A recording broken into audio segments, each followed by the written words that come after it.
Oh, that's quite good. Right, so I'm putting our cameras live in 3, 2. Warning. Warning. The DHB is on lockdown. Everything is on lockdown. Your life? Fucking lockdown. You are now all in the Gulag.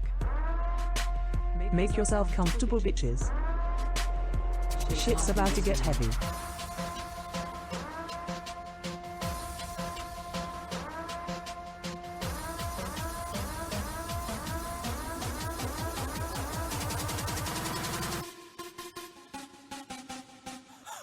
Hello, folks, and welcome to this, the Gulag show here from the DHB radio show, the most important lockdown show that you'll ever come across in the nether, ever, between your nethers. My name, of course, is Scott Taylor, the most handsome man in podcasting, joined today by probably the second most handsome man in podcasting, Stephen Early. Stephen, how are you doing, pal? Yeah, not bad. Good to hear. I thought it was your job to be second place. No. When it comes to the realms of the podcasting world, we all know and respect the fact that Big Scotty Dog here is the king of podcasting. King and, let's say, the face of the podcasting world. Thankfully, podcasting generally is an audio format, so you can't see my face. But that's not the point. I'm still the face of the podcasting world. This, of course, folks, if you are a listener of the normal DHB radio show, this is not one of our normal shows. Of course, we are still doing Gulag shows. We are doing these Gulag shows, which are just us in lockdown. Steve, I don't mean to worry you, right? But when we were, before the show started there, we were obviously, we had the kind of intro playing in the background there on the Facebook chat group. If you want to see our video, by the way, it's going to be posted in the Facebook chat group. Search for DHB Radio Show chat group. And I'll probably post it as well on our main YouTube channel. But it turns out that we had a kind of overlay running in the background that was meant that people saw some kind of action on screen while we chatted casually in the background. You know, like just talked about what we were doing and you know how things were and what the plan was for the show and blah blah blah. Well, Steve, I don't mean to worry you, but we may have had a boo-boo that possibly, you know, they may have heard us speaking before the cameras went live. And if that's the case, Steve, then people have heard you come out with a very inappropriate joke. If that's the case, I do apologise. I don't know if it worked or not, if it happened, but if it did, then... Will that be on the live feed? Can people go back and watch that? It'll be in the live feed, but I can fix it. I'll go back and delete it before they can screen grab it or clip it or, you know... Any chance to just go do it now? No, I have to finish doing the show and then, you know, go back then and edit it and stuff. And Steve, anyway, by the way, you are looking fantastic.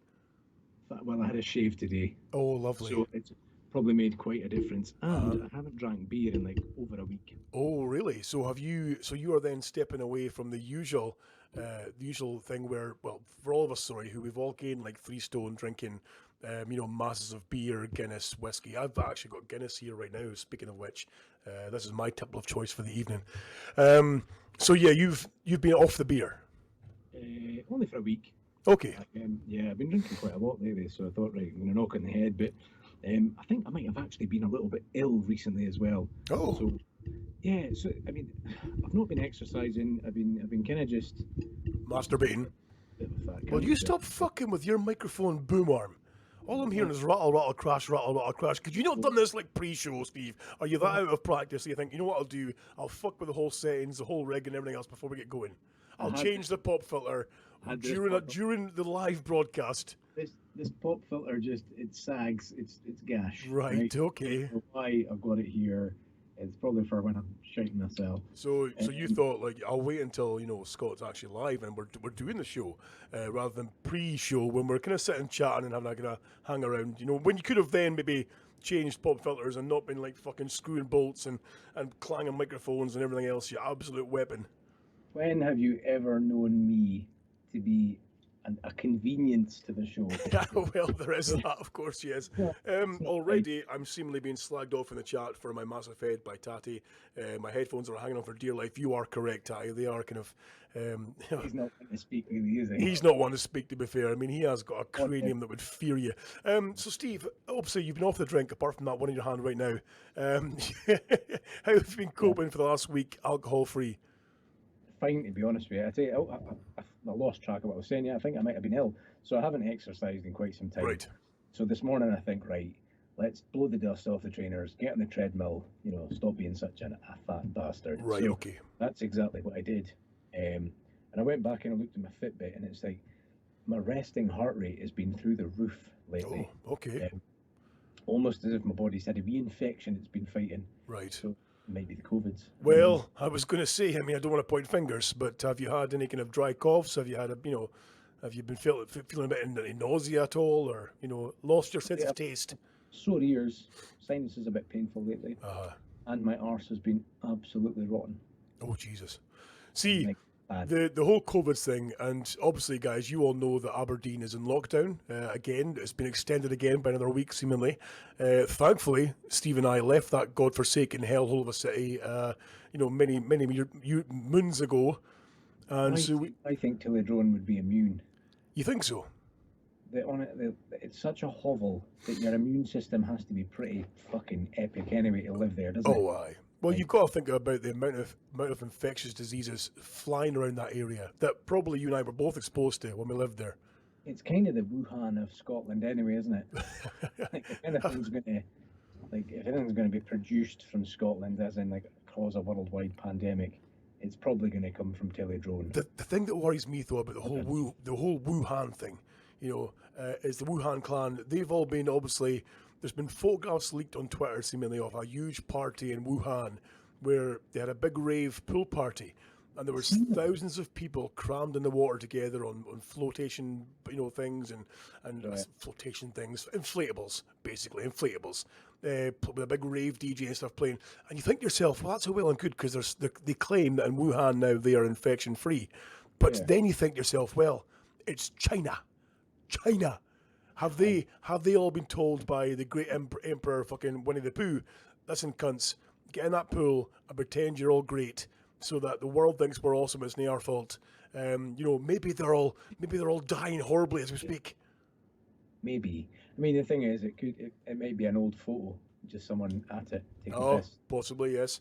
The thing is, though, just quality snaps. Oh, it came up my memories. Let's share it. Tell them it was this year. the problem is, Steve, is right now, I think you and I especially, and Hamblin as well too, has been quite good for this. It's a shame we can't get him on the show, but I don't know about you, Steve, but for me, certainly, in the last while, on Facebook, on social media, and everything else as well, to Twitter, the whole shooting match, is the fucking rise in idiocy with regards to, if it's not COVID-19, it's the outrage about having to wear masks. If it's not the outrage about wearing masks, it's about how seemingly, have you heard this latest shit now about, there's a group called QAnon in America, and their mission seemingly is they are fully endorsing Donald Trump to be president again, because seemingly Donald Trump is the only person who is willing to fight against the secret multi-billionaire ring of pedophiles who are collecting children and harvesting a certain chemical from their brains that's induced only by fear. You know how in Monsters, Inc., when they go in and scare kids and they get the fear fucking... It's like that, seemingly. Seemingly there's some kind of chemical that kids make that only when they're fucking like terrified to fuck, they excrete this thing. And seemingly, like, famous celebrities like Chrissy Teigen and the dude who she's married to, the singer boy... Who's Chrissy Teigen? Chrissy Teigen is the one with the strange face and Twitter famous, and her husband is the guy that sings that "All of me loves all of you." You know that one? Fucking John Legend, right? So John Legend and Chrissy Teigen, famous celebrity couple, they are seemingly part of this paedophile ring, and they are maintaining their youthful good looks because they're drinking this special chemical that children create when they're terrified. So there are there's been photographs posted on Facebook and as well too of these idiots who are taking photographs of ships full of containers and saying, oh, wait a minute, look at this. These containers, they're full of kids. They're full of kids, and they're being shipped to the fucking US multi-billionaire pedophiles. Bill Gates is tagging them all with microchips so they can follow them around, and they're going to get scared shitless and drained of their chemicals and feeding the rich. Hillary Clinton, she's the worst. Pizzagate, fucking Barnes and Sellers, well, she's the worst. The whole Clinton family, terrible. You think there's no, but the thing is, though, it's now so ubiquitous, this fucking theory, that there's even seemingly Republican fucking senators who are like, you know what? Actually, this, maybe there's a wee kind of thread of truth here. Even Trump himself seemingly has been retweeting fucking comments from some of these idiots who are like, oh yeah, Trump's, their slogan seemingly is, "We are the storm." So.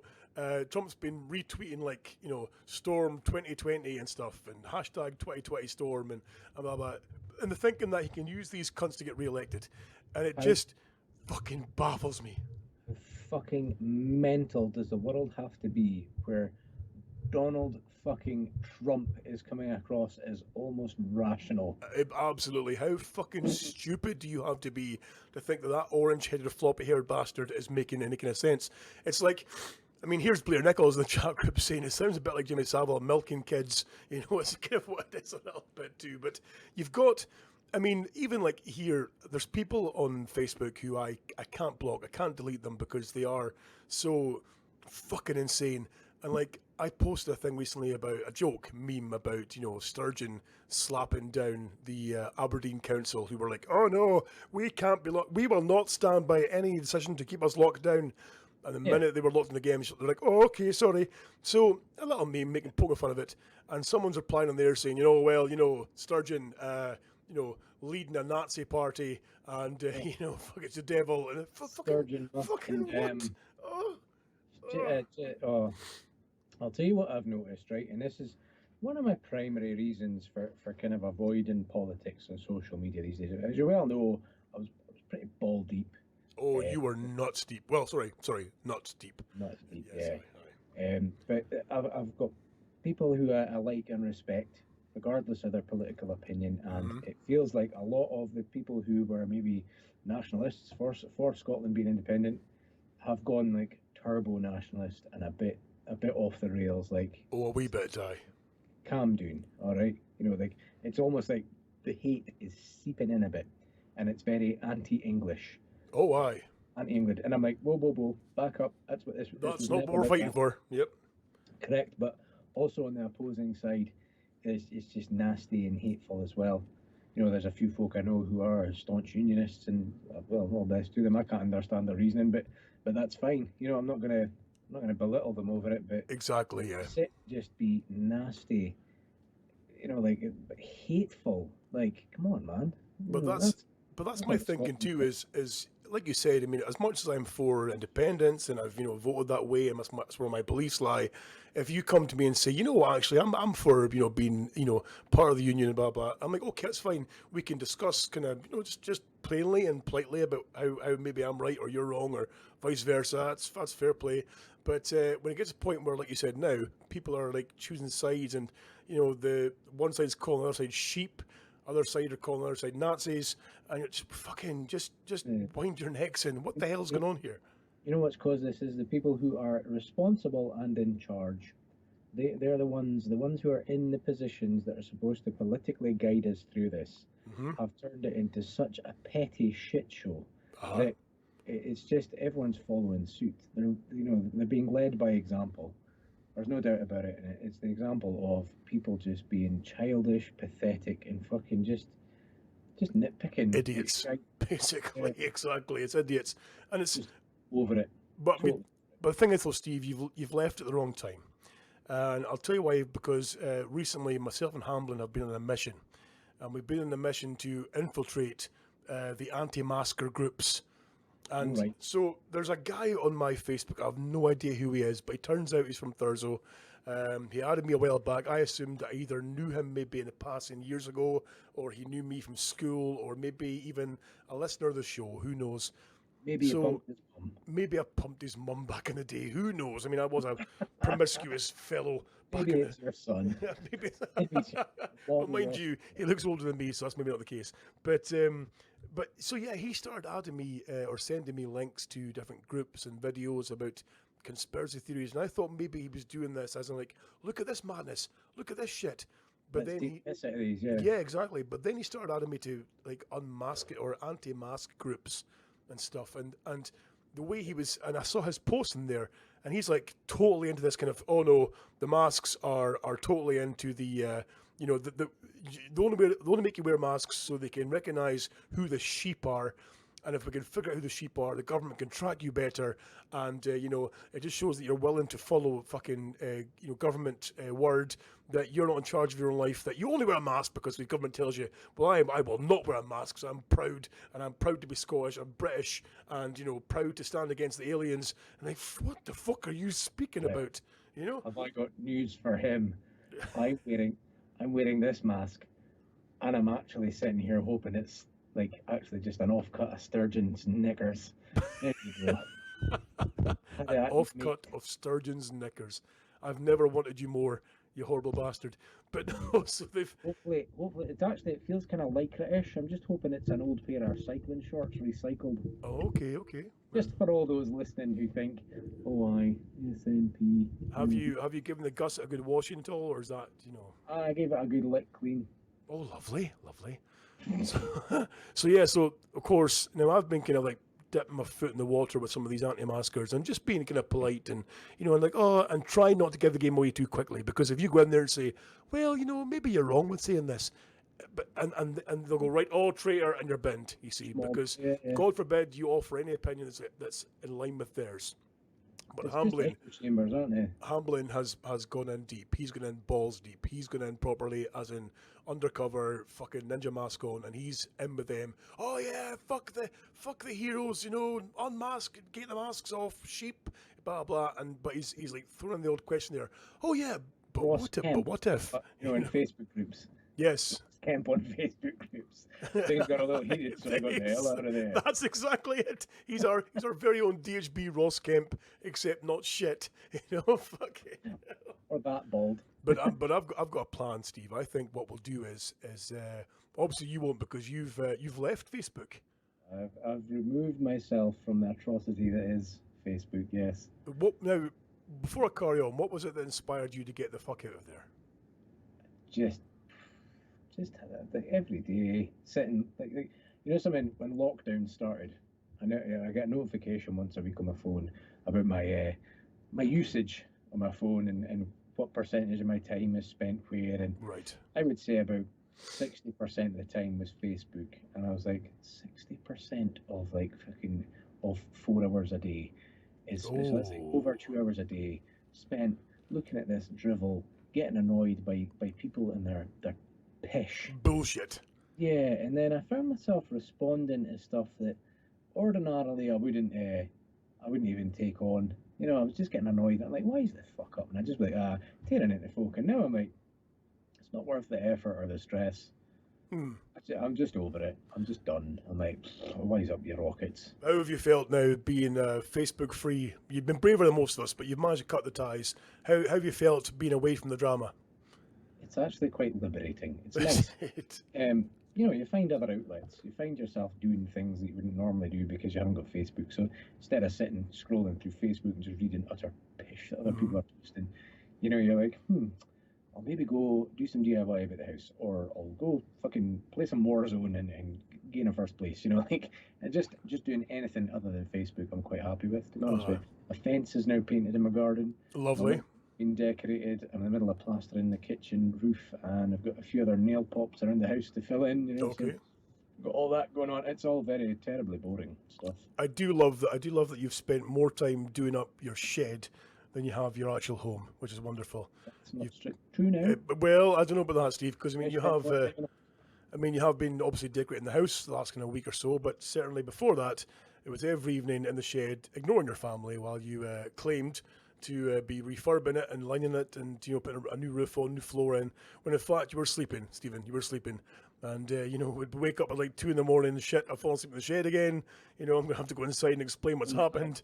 Only happened a couple of times. It's a good check. I have now, since upgrading everything in here and insulating and having my server running 24/7, I've had to fit an exhaust fan to the shed to pump the hot air out. Oh, really? It's fucking hot in here. Oh, no. It's ridiculous. It's actually at the point where I'm like, I don't think I can live in here in the summer. I need to find somewhere else to put my PC. Jeez, oh man, that's not good. This summer it was only going to be a shed, and then it just so happened to tie in, like as I was getting it together, that the work were like, oh well, you're going to be working from home, and I thought, we'll just You'll make an office. We'll make an office space, but I think when the time comes, I'll just make it a good, decent little storage area. In the PC will finally get into the house, maybe. If I'm lucky.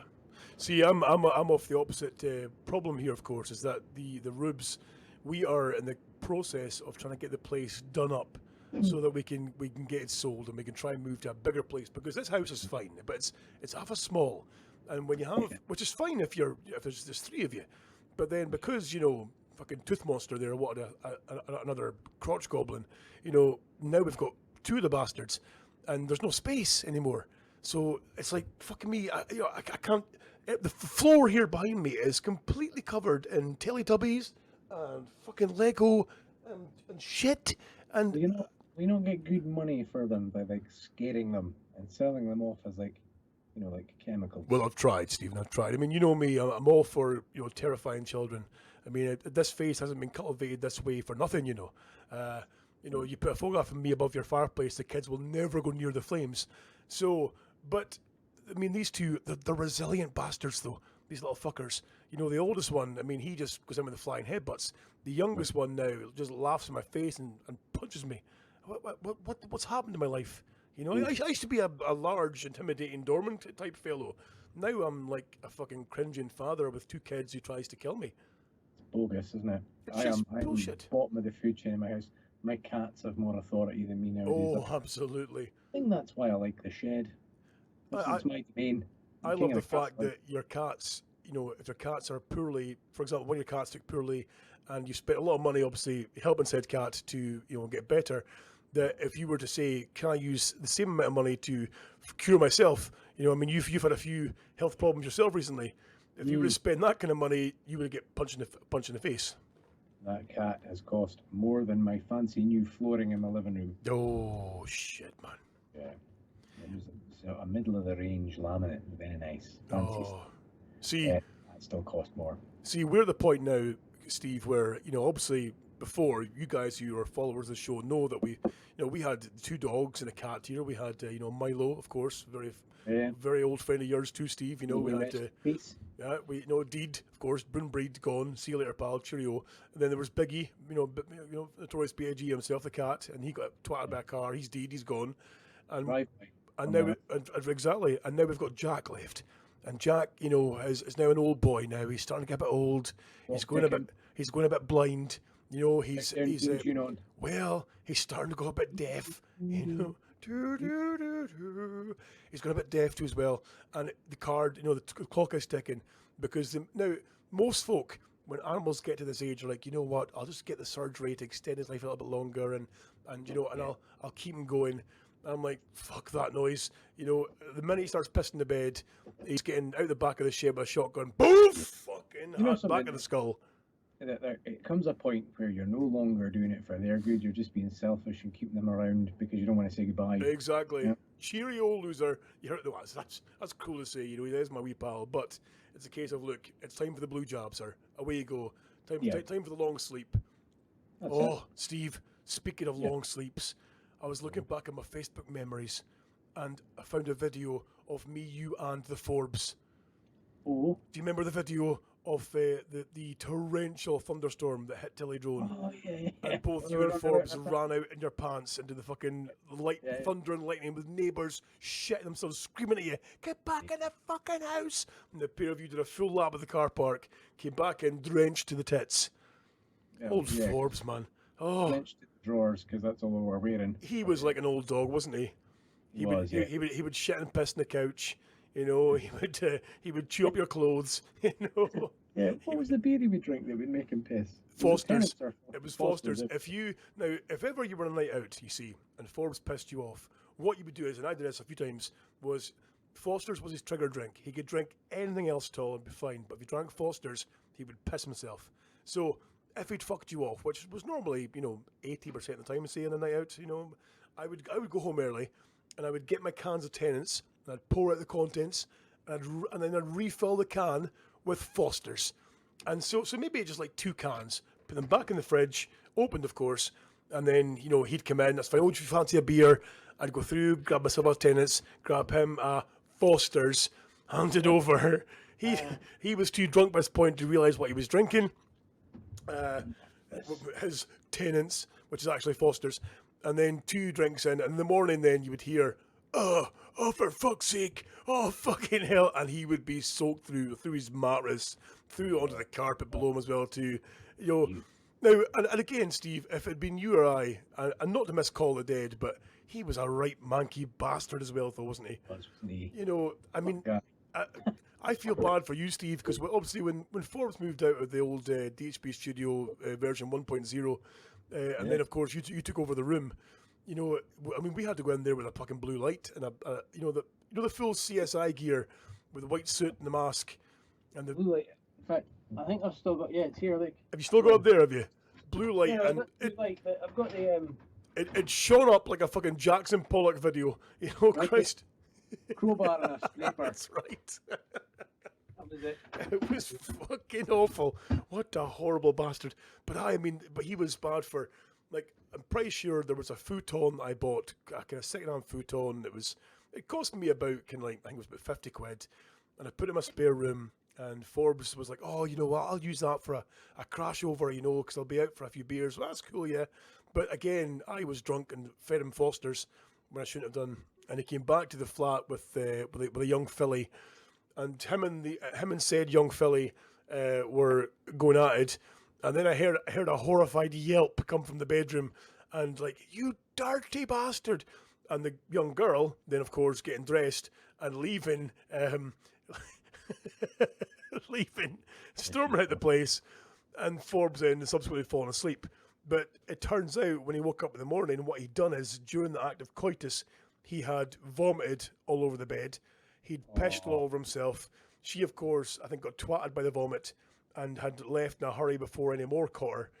And if you're watching the live video, of course, you'll see Steve's tribute to Forbes with his sellotape there forming a unibrow. That's beautiful, Steve, that's beautiful. But he was just a horrible manky bastard. I'm trying to think what else I can tell you about him as well. It's almost like a commemorative, let's remember Forbes episode here, but I know, why are we doing that? I've got no idea. It's just suddenly got onto a Forbes topic there about, old dogs getting put down. I miss the guy. I really do. I miss the shit out of him. Oh, aye. But let's not depress everyone. I genuinely quite miss all the old, most of the old DHB crew. That how when we got together in that old place and we'd all sit and drink till the early hours.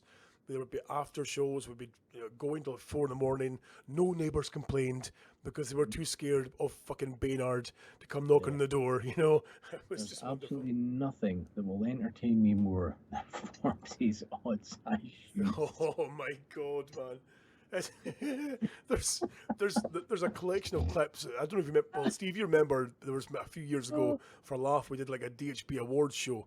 And we had clips of our favourite bits of the previous 8-9 years, and one of those clips, of course, was Forbes' odd shoes, which I might actually add to the end of this show for those of you who haven't heard it.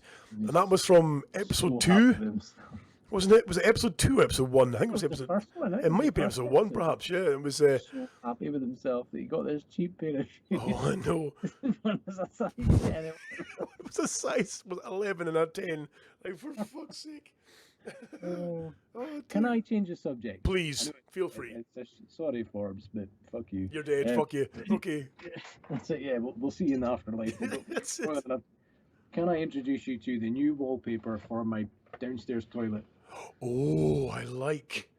Where did you get that from? For those of you who listen to the audio version of the show, Steve, that's a proper full-on Marvel comics covers, classic comic covers, if anything else. Yeah. Now, So I was in a hardware store that's probably better known for being a base of homes. okay, yes. Other hardware stores are available. Um, oh, did you hear that? That was me rubbing against the leather of my seat. It sounded like a fart. It was a Anyway, fart, come on now. It was like a whoop. Yep. Anyway, I was in there looking for wallpaper for the living room because we've been decorating it Okay. lately. And lo and behold, in the bargain bin, there are 2 rolls of the same batch of this Marvel paper. And I'm like, Motherfucker. I'm having it. Yes. And I just grabbed it out of instinct anyway. Just the 2 rolls. Well, that was all there was. Will that be enough? Well, yeah. I mean, the reason being that I'm doing my downstairs toilet with it is because it's the only room small enough to facilitate 2 rolls. Right, okay. That being said, I managed to do my whole living room. I managed to just squeeze 2 rolls out of the feature wall. Somehow. I don't know. So, I don't understand the maths. the But thing is, I have to ask, Steve, because, obviously knowing your good lady, the wonderful, the flaps, she's very pernickety about the house. Very kind of, she's got her own taste, and it's like she likes it to be very tidy. Tidy and nice, exactly. Which is great. It's better than me because I'm a manky bastard. But tidy and nice. Now, is she going to be behind you, wallpapering Thor, the Hulk, Captain America, and such not over that bathroom walls? You know what? Give her due. She just the week that the living room was getting done, she grabbed Felicity. She got out of the house and left us to it. Oh. Just left us to it. Right. Get home with it. Sooner we leave you alone, the sooner you get it done, kind of thing. So Go you. That was it. Motherfucker. Yeah, it's been really good. Quite lucky. There's been no standing there with a rolling pin, slapping it in her hands. Mm-hmm. Finished yet? Oh no. So how have you been doing, Steve? Obviously, work-wise, I believe you're still on furlough. I am still on the furloughs. And are you still getting? Now, has your pay been cut down to the 60% level now? I believe it is, or how do you get on with that?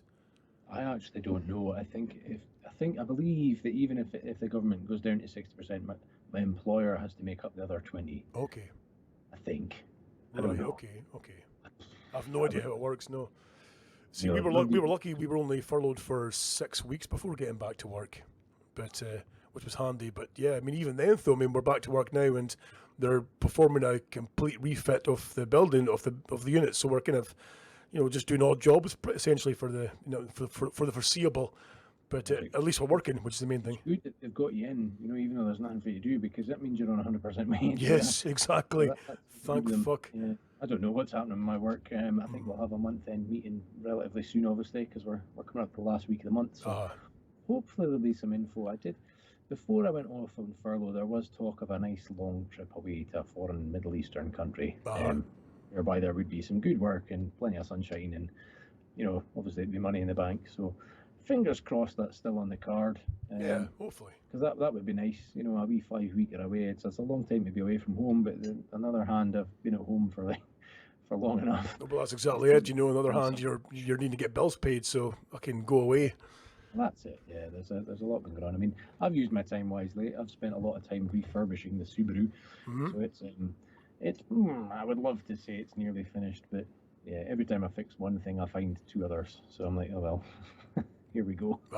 So, I mean, for me, furlough was a short period. I think I was 6 weeks and back to work. But then, even being back to work, the time the quiet times we've had have been improved by your good self, Steve. Is that you've basically reignited my passion for the open road? Obviously with you guys who are long-term listeners show know that I've got a motorbike, a big noisy bastard thing as well, which we've pulled apart and is currently lying in about 20 boxes. Some parts have been sprayed and some parts have been left to rust and stuff, but it is an ongoing project. However, the Hamblin had crashed his bike many moons ago, and said bike was a sports bike, was lying in your lockup, just unloved, untended, and and covered in my testicles for various photo shoots to send to Hamblin and mock him relentlessly. But then, of course, he sold me said bike, and you managed to get it going again, beautifully so, by the way, might I add. And it's hard to take you seriously when you've got a Hitler tash on your face. Oh, it's not meant to be a Hitler tash. It's totally Hitler. Okay, so it's too long to be a Hitler. Well, looked Hitler to me. So back on the roads. I'd be back on a motorbike. Okay, it's a sports bike, and I had to spend a lot of money buying a fucking actually bone to pick with you, Stephen, as well too. Is now I've got protective gear from the cruiser. I've got a big padded jacket, and I've got some armoured trousers and stuff, and that was great. But you, of course, had to blab your mouth off in front of my good lady wife and say that the deal that you made with Tracy was the only way you'd go on a bike is if you wore the full leathers, the full one-piece leathers or two-piece leathers, all the kit all the time, essentially. Yeah. And so I was then forced, the only way I was allowed to go back on that bike was to go out and buy the full one-piece leather armoured fucking suit, you see, which is fine. But then, when you're a 6'3" monstrosity of a man, who's built like a fucking potato, to get one of these suits to fit you is not the easiest thing to do in the world.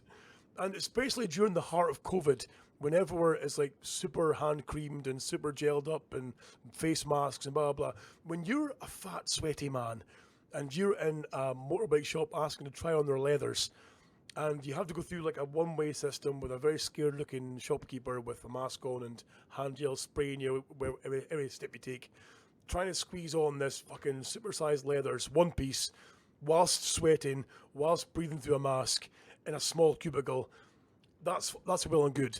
But nobody warns you though, when you try this shit on, is don't wear short sleeves.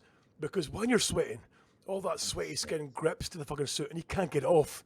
So I'm now standing like kind of semi-naked, pants and t-shirt under this fucking suit. And that's why you bought it. Not because you wanted to, but because you had no choice. That's exactly it. I'll have it. Fuck it. It doesn't fit properly, but I'll fucking have it. So I had to come home with this bike with this leathers, which frankly they're cool, but I don't suit one-piece leathers. I suit like maybe a jacket, maybe some separate trousers. That's fine, but I'm not designed to bend the way that a sports bike wants you to bend when you're in a full one piece. And then what do you do then if you arrive at a cafe with your friends or you go on a wee road trip? Like Blair Nichols there in the chat group saying DHB bike run on the cards. Absolutely, pal. Is that you walk up to a cafe for a wee coffee with your pals and they're all like jackets off, t-shirts, sunshine, and you have to wriggle out of this fucking wetsuit of a bloody leather thing. How do you do it, Steve? No one forced you to get a one piece, by the way. Well, do you know what? Well, do you know why I went for the one piece over the two piece? Because I thought I'd be like a Power Ranger. I thought it'd be cool as fuck. Oh yeah, Power Rangers. They've got one pieces on. But unknown to me, they're more like unitards that they wear. But it's comfy. To be fair, you may mock me for saying that was the deal, but when I had my bike accident, I think the only reason I didn't break anything is because I had my leathers on. Aye. So lesson learned. You don't take it for granted, man. I mean, speaking of your bike accident, you, of course, I mean, you've said before on the show what happened. Obviously, you came out a corner doing 30 mile per hour, say, and as you came out the corner, there was some fucking spastic doing you can't say spastic. It's a bad word these days, isn't it? There was some fucking Hmong retard bastard who was doing a 3-point turn in the middle of the road that you then fucking tin-ribbed, but over the bonnet, and then obviously land on your face, which is why you're so horribly disfigured. Now, Blair Nichols is asking what accident. Now, what actually happened, Steve? Give us a story. Oh Christ, I genuinely can't. Right, I'll tell you how bad my memory is of this. Right. My solicitor, a conversation we had maybe about a month and a half ago, maybe 2 months ago, on the phone to her, and she was like, I was asking her questions, and she just said, I want to ask you something before we go any further. She says, do you remember what direction the car was travelling in? And I'm like, no, it was 90 degrees across the road. I think I hit the front of it. And she's like, you hit the back. I'm like, oh, right, okay. And she goes, do you remember what colour it was? And I'm like, yeah, it was black. And she went, oh, it was white. Zero memory of that accident. Like, holy shit. I remember coming round the corner, and it wasn't like... Blair Nichols is asking if that was the day that he left due to his tyre reaching its limit of structural integrity. Possibly was, actually. Aye. Oh. So basically it's Blair's fault for abandoning you. Yeah.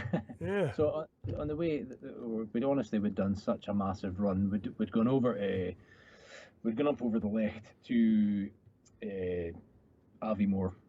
And the idea was we were going to go there for lunch, but we got there at like 10 in the morning. Everyone was really excited. Up and away, boom, over the road. And it was like, oh, fuck, we're here really early. Oh, right. So we're like, you know what? Let's go Fort William. And we'll go down through Glen Shee and we'll stop at the Green Welly. But we didn't. We stopped at Fort William and had a wee bite to eat there, I think. And then it was like, right, we'll just go down through Glencoe. Granton, says Blair Nichols. What's that? Granton, says Blair Nichols. Yeah, so down through Glencoe, over Blair Gowrie, and then up the Spittal of Glen Shee. So if you're not familiar with the area, Google those roads, because honestly, holy shit, they're magic on a bike. They're just wonderful. Anyway, we do this massive route, and we've come in up over the Spittal of Glen Shee, we're past Ballater, and we're taking a back road that kind of takes us vaguely in the direction of home. And there's just me and another guy, Chris, left by this point. And I came round this bend, and it's quite a sharp corner. It was sharp enough that you had to kind of throttle on a bit to keep the power on, to keep the bike steady, but you couldn't go too fast because it was such a tight corner. So Yes. maximum 30 mile an hour, there's no way I was doing any more. And I just remember, I don't remember seeing anything specific. I just remember having enough in my peripheral to go, that's not right. Oh, for fuck's sake.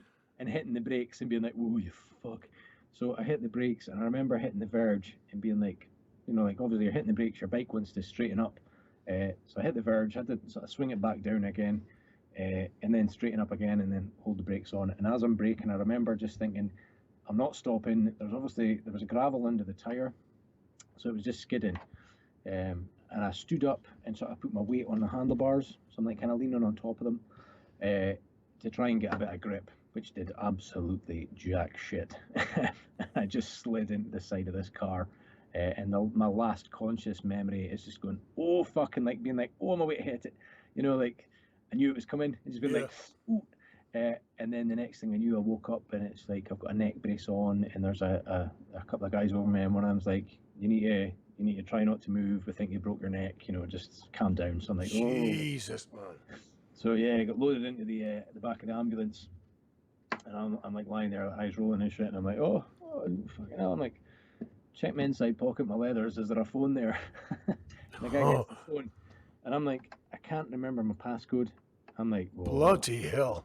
Fuck, I'm like, I don't even know I couldn't even. They were asking my name, and I'm like, Steve. Oh no. What's your name? Steve, I think. Where'd you live? In a house. Like, got no sensible answers. So I take my phone, and I'm like, I knew, I could. All I could think was, I need to let Tracy know, right? So like, I'm sitting there, and I'm like, how do I get into my phone? I can't remember my passcode. And then I'm like, oh, this phone has facial recognition. Oh, right.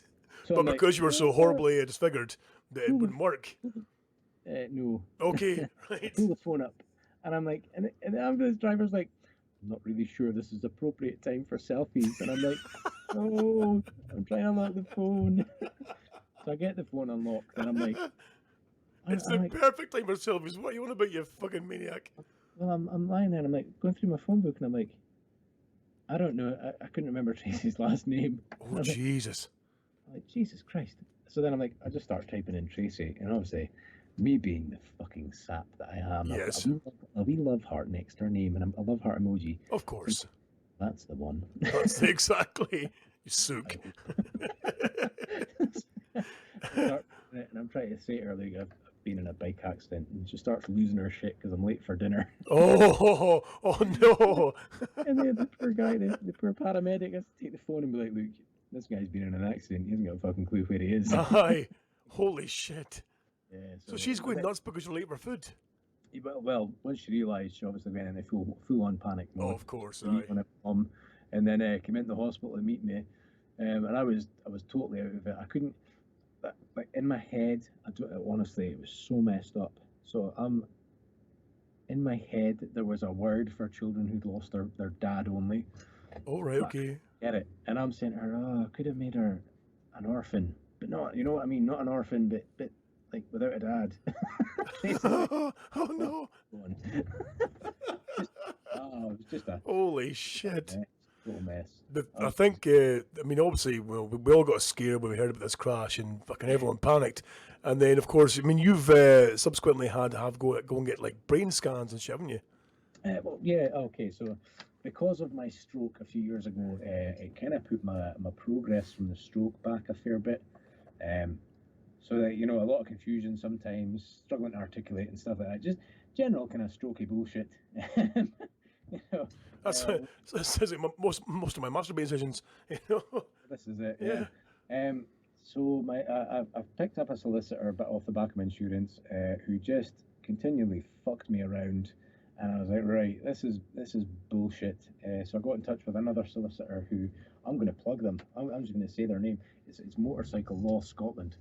Okay. And they put me onto this fantastic solicitor who has just been so attentive, and I actually can't praise them enough for the work they've done so far, let alone what I'm hoping they're going to be able to achieve in court. Bloody hell, okay. Regardless of that, they've put me for a neuropsychological assessment and such. So there's been a lot going on lately. I actually had an assessment last week that lasted 2.5 hours, and I struggled. I really, really struggled to recover from it. Like, it drained the shit out of me. Jesus.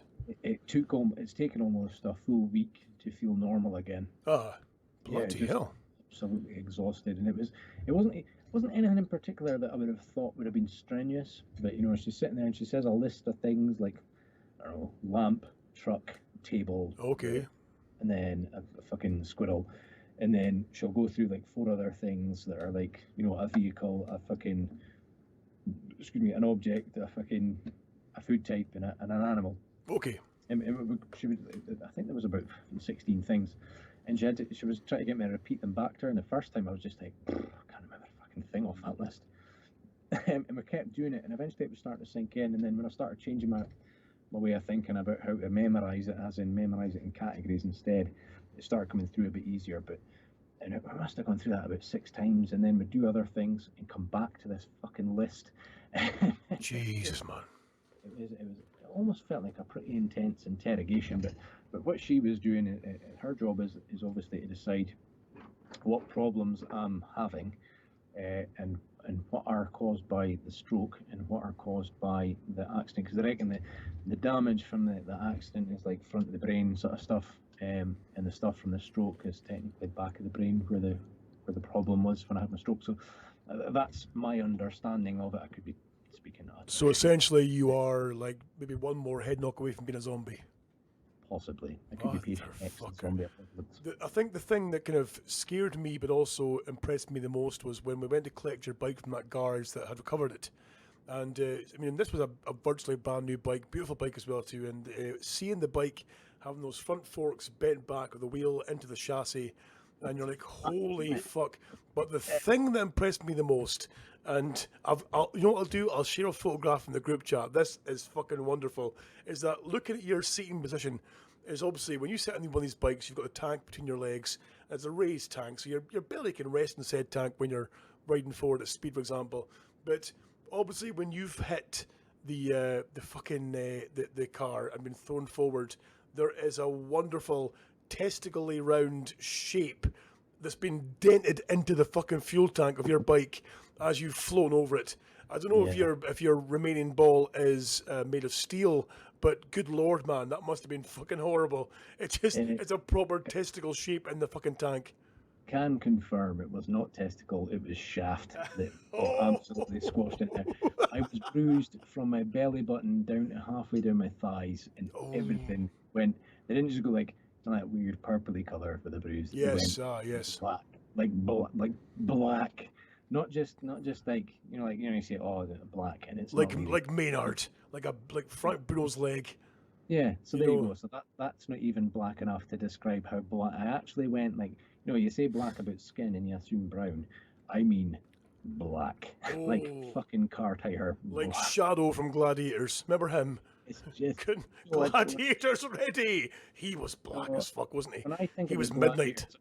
There's only 2 things I think about when I think about Gladiators. One's Jet. Yes, of course. Is, I don't know. Do you know Barry Hutchinson? He's got a fantastic story. I've probably already spoke about this, but I used to work with Barry on the Doors.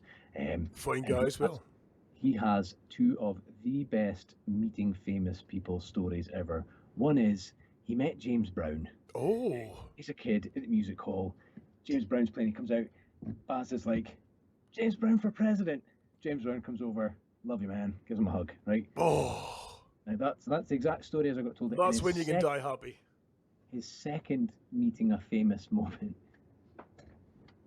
He's a keen wrestler, right? Right, okay.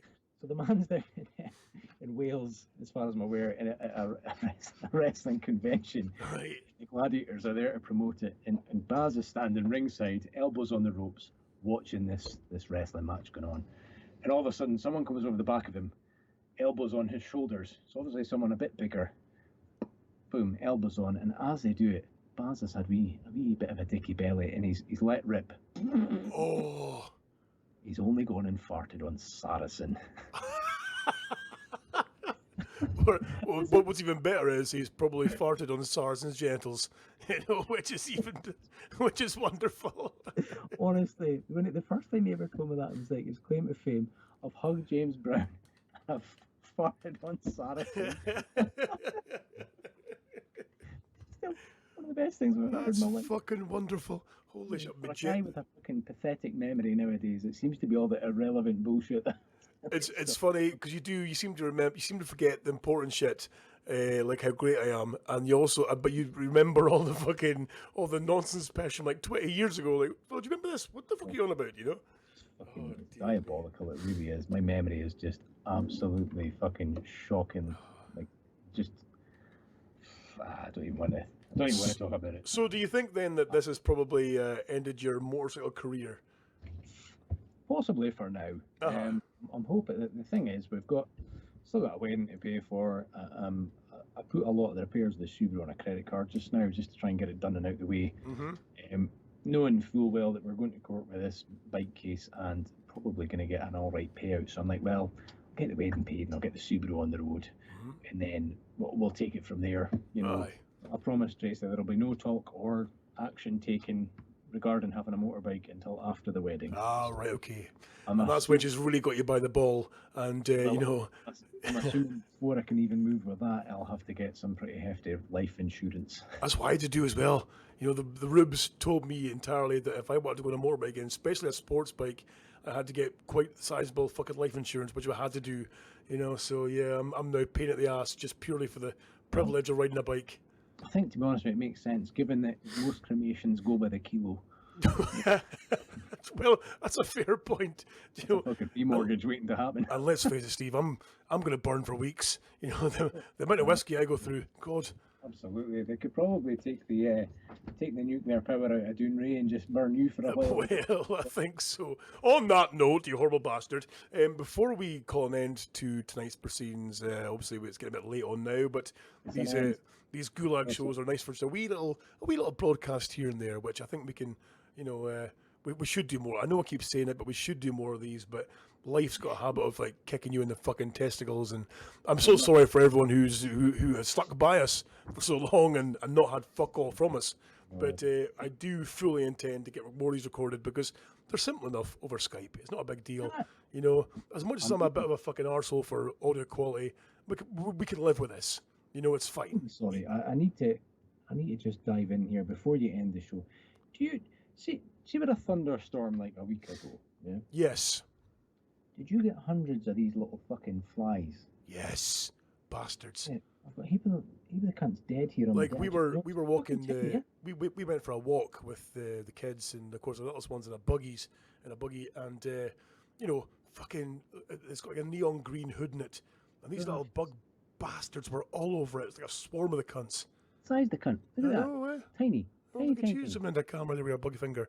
Now listen, Steve, Son. before we go, there's an email that we got to the show email address. Now I was shocked because, you know, obviously we haven't had emails for a while because we haven't been on the air. We've been recording fuck all, so nobody's give you $1 million. Well, no, but it's it's a long-term listener. I say long-term, you'll see when I read the email.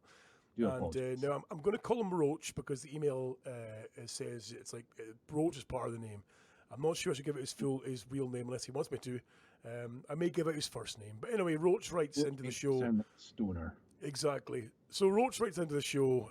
This was just last week, and I had to read it out because it's not like it's funny or fuck all. It's not. It's just You'll see when we read it out what it means. You know, It's not funny, Scott. it meant a lot to me. That's why, Steve. Doghouse comedy. The I'm subject. looking at our logo right now. I know it says comedy, but sometimes we've got to be a bit real. You know, people like a bit of reality now and again. Can you read it in a funny accent? Subject. Thank you. Message. Can you read it in it? Not sure if this is still Bert monitored. and Ernie. Bert and Ernie. Yeah, Oh shit! Right. Hello, Bert. Subject. Not sure this is still monitored, but if it is, I just want to say thank you. Let me explain. I lost my daughter and my wife towards the end of November last year. Now, Steve, should I carry on? Right? Will I continue with the Bert and Ernie voice? So Christmas was a very difficult time for me. I attempted to take my life, but thankfully I failed. Hey, Bert. No, you better not. I spent December and January in hospital. Okay, right, okay, Stop. okay. Right, so have we learned our lesson, Stephen? Have we learned our lesson? Right. A big boy voice, okay. Now it's time to go. Now it's time to do the real version, not the Bert and Ernie, version of this horrible, horrible, lovely but beautiful email. Now, Listening, I am sorry. I'm not sorry. I am sorry. But I'm not, really, it was entirely your fault there, Steve. I mean, So, Roger, now see, this is quite a serious email, and you've just Right, okay. Right, okay. I'm sorry. Right, okay, serious email, big, serious face. So he writes, not sure if this is still monitored, but if it is, I just want to say thank you. Can I go back? He lost his wife and daughter. I'm getting to that. I've started the email again from the start. Right. Okay. Okay, I'll start again. So, not sure if this is still monitored, but if it is, I just want to say thank you. Let me explain. I lost my daughter and my wife towards the end of November last year, so Christmas was a very difficult time for me. I attempted to take my life, but thankfully I failed. I spent December and January in hospital under constant watch. I started to get better as we came into 2020. Then, as you know, Corona hit. I was made redundant from my job and once again fell into a deep, deep depression that seemingly nothing could fix. But by some stroke of luck, I was browsing comedy podcasts as I enjoyed listening to Ricky Gervais when I was younger and saw yours on iTunes. From April to this very day, I have listened to 203 episodes. I have laughed and cried with you all. Scott, Pink, like a candle, Maynard, Steve, Lurch, Coops, and many more. You have honestly and truly saved my life. I have looked further on and seen that the shows have slowed down, but that is understandable. You all have lives, which I now do too. I have met somebody who also enjoys listening to your podcast. I hope all of you are well, Scott. Your family is beautiful. Cherish every moment like I know you do. All the best, you magnificent set of bastards. Love you all. Toodaloo, motherfuckers. P.S. If you want to read this on your next show, I would be honoured for you to do that. So, I mean, this hit me this hit me square in the feels. So I replied, of course, in my better voice, Holy shit, Roach! You have no idea how much this means to me to hear. That's a shit better voice. I couldn't imagine the hell you've gone through. I'm going to go for fucking like the garbage guy. What is it called again? The Grouch. I couldn't imagine the hell you've gone through, and I'm glad you're still here fighting on. To hear that we've helped you, give you a smile during the darkest times anyone could go through means the world to me. It makes every time Lurch wound me up, every time Steve didn't use his big boy voice, or every time Maynard hated Coops, all worth it. Thank you so much for getting in touch, brother. I'm honoured that you did, and you've absolutely made my day with this. I hope you don't mind, but I pass this on to the other fuckwits so they can read it too, and everyone feels the same way. We couldn't be more glad that a particularly band of bullshittery helped you through such a dark time. I'll be recording a Gulag show hopefully tonight or tomorrow if all goes to plan. Listen out for a fuck you Roach or two, because we're horrible people and we show our love through abuse. Sincerely, thank you, pal, and all the best for the most handsomest man in all the podcasts in Scott. Now, he then... You shared that in the group chat, didn't you? I did, yes. So he has then replied, I'm going to call him Tom. that's his real name. I won't give it his surname because maybe he doesn't want me to, but he says, I may be acting like a massive set of fanny lips, but that has made me tear up. Thank you for responding. Never forget that each and every one of you can say with confidence that you have saved someone's life. Never stop being you, Scott. You are honestly one of the most genuine and funny men, and I haven't even met you. He forgot to mention handsome, but I'll let him off for that one. Big loves to everyone at the DHB, and even though he isn't there, the fucking object that is Mr. Pink. I miss that man and shite patter far too much. I look forward to the new Gulag episode, and would be honoured if you told me to fuck myself. Steve, you know what I'm going to do? I'm going to give you that distinct honour. Go and tell Roach stroke Tom to go fuck himself. Steve, I want you on camera right now to tell a man who tried to take his own life after losing his wife and child to go and fuck himself. Now, Steve, no pressure, because, this is a big moment for us all here at the DHB. This is a man who, went through hell, lost his job, wife and child dead, Steve, your job now is to compose yourself, set up straight, compose yourself, and tell that man to go fuck himself. Right, that's it. Get the 80s party boy quiff going. There we go. Lovely. Oh. The floor is yours. Hey, Roach, go fuck yourself.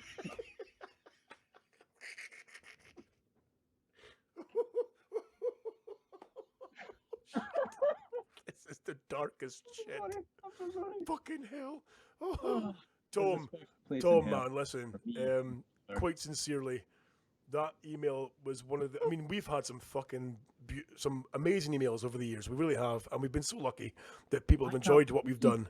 I can't believe the emails we've had over the years, and we've never had that idea to sing them in the voice of Bert and Ernie. But I love that. I love, Steve, that you came up with that idea at the exactly wrong time for using a Bert and Ernie voice to read out an email. I mean, I'm not pointing fingers, but it wasn't me entirely. It was entirely you.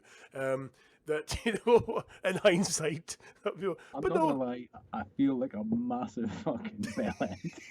I feel like an absolute dickhead. And I'm sure Tom will appreciate it. Oh, good times, good times. Thing is, though, Roach, I almost can feel your pain, because I too lost my wife once. But yeah, she left you, Steve. Yes. I don't know if I've mentioned it. Fucking Gigantigore left you to go back to Tokyo and terrorize the place. Massive bitch. Fucking I'm doing up from the deep, 20 stories high, breathing fire. I can't fucking destroy Tokyo. What the fuck's that? Why would you marry someone so tall, Steve? You scared me, for fuck's sake. What was that about? It was a protection racket, to be honest with you. Right, okay. Anyway, folks, I think we're going to call an end to this this wonderful show. Called an end to it a long time ago. I think so. Thank you all so much for hanging around. Hopefully we don't get kicked off Facebook for this particular video. I have a sneaky suspicion Facebook will be glad to see the back of me. You think so? Well, possibly, yes. After my epic fuck-ups. do the email in a Bert and Ernie voice. That's going to be the name of the show, Bert and Ernie voice. Oh, dear me. Easy, isn't it? Jesus. Before we go, though, a quick question for you from the chat group, Steve. Blair Nichols asks, oh God, just realised on camera there, Steve has a Honda seat. Does the dildo come off for cleaning? No, it's actually stuck in my ass. Right, okay. On that note, good night, God bless. You've been a marvellous audience. We'll catch you again very soon. Steve, I'm assuming you're game for more of these Gulag things on the Skypes. I'm not sure. I don't feel safe anymore. I feel like I'm only going to get myself in a lot of trouble. I'm so happy because it's been so long since we've had a broken Steve on a show that that's made my fucking night. Thank you very much, Tom, Nook, fucking Rook, sorry, Crook, Rook, Rake, Rook, Roach. Fucking, why am I coming up with Rook? Roach. Fucking no. So, doodaloo, motherfuckers. It's been emotional. Love you all dearly. Cheerio. It's been a night. It's been a fucking night, Stephen. Holy fuck.